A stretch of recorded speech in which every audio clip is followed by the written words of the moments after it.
జిల్లా గజ్వేల్ మున్సిపల్ సంగుపల్లి 15వ ward councillor అభ్యర్థిగా నక్కా సంతోష్ రాములు గౌడ్ సతీమణి కాంగ్రెస్ పార్టీ నుంచి గజ్వేల్ ఐఓసీ ఆఫీస్ భవనంలో ఈ రోజు నామినేషన్ వేశారు. కాంగ్రెస్ పార్టీ మాజీ కౌన్సిలర్ నక్కా శశికళ రికొండ గౌడ్, కాంగ్రెస్ పార్టీ నాయకులు మాంకాలి చంద్రయ్య, సంగపల్లి గ్రామ అధ్యక్షుడు నక్కా శ్రీనివాస్ గౌడ్, నక్కా రమేష్ గౌడ్, కాంగ్రెస్ పార్టీ కార్యకర్తలు నాయకులు పెద్ద సంఖ్యలో పాల్గొని ఇంటి దగ్గర నుండి ర్యాలీతో ఐఓసీ ఆఫీస్ భవనం దగ్గరికి చేరుకొని నామినేషన్ దాఖలు చేశారు. ఈ కార్యక్రమంలో గజ్వేల్ కాంగ్రెస్ పార్టీ మాజీ ఎమ్మెల్యే తూముకుంట నర్సిరెడ్డి, సిద్దిపేట జిల్లా కోఆపరేటివ్ డీసీసీబీ జిల్లా అధ్యక్షురాలు తూముకుంట ఆంక్షారెడ్డి, గజ్వేల్ కాంగ్రెస్ పార్టీ వ్యవసాయ శాఖ marketing committee chairman Sardar Khan, Gajwel Asgar Shravan, Congress party నాయకులు కార్యకర్తలు పాల్గొన్నారు.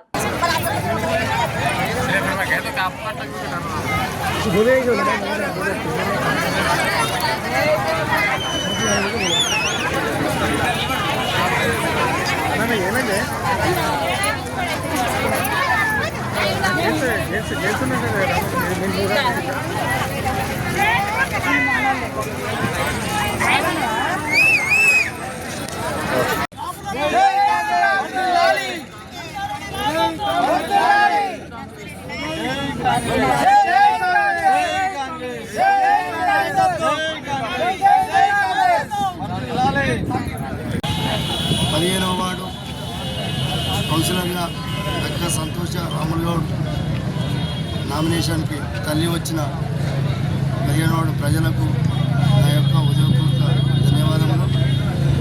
కాంగ్రెస్ పార్టీ తరపున ఎక్స్ఎమ్మెల్యే నర్సారెడ్డి ఇన్ఛార్జి, అదేవిధంగా డిసిసి అధ్యక్షురాలు ఆంక్షారెడ్డి అధ్యక్షురాలు ఆధ్వర్యంలో 15వ వార్డు కాంగ్రెస్ పార్టీ బలపరిచిన నర్సన్న గారికి అందరికీ నా ఉదయపూర్వక ధన్యవాదాలు. ఏదేమైనా సరే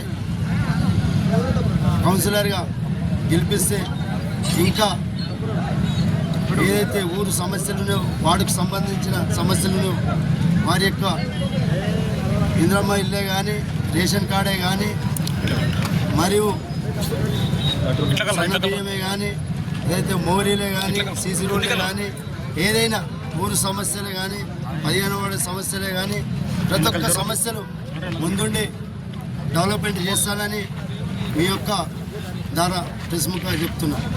మరియు అదేవిధంగా కాంగ్రెస్ పార్టీ గవర్నమెంట్ ఉన్నది కాబట్టి రేవంత్ అన్న ఏదైతే పరుగులు తీస్తున్నాడో డెవలప్మెంట్ గురించి నర్సన్న ఆధ్వర్యంలో గడ్డం వివేక్, పొన్నం ప్రభాకర్ మినిస్టర్ వారి ఆదేశాల మేరకు డెవలప్మెంట్ ఏదైతే ఫండ్స్ కానీ తీసుకొచ్చి డెవలప్మెంట్ చేస్తానని మీ ద్వారా చెప్తున్నా. ఊరు ప్రజలకు, 15వ వార్డు ప్రజలకు ప్రతి ఒక్కటి గల్లీ గల్లీ ఏదైతే సీసీ రోడ్డు కానీ ప్రతి ఒక్కటి డెవలప్మెంట్ చేస్తే అందరికి ప్రజలకు అందుబాటులో ఉంటానని మీ ద్వారా చెప్తున్నాను.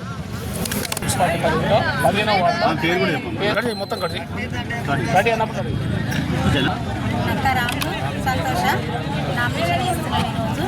ఈరోజు మా భారీ మెజారిటీ ఇవ్వాలి, గెలిపించాలని కోరుతున్నాము. అందరికీ నమస్కారం.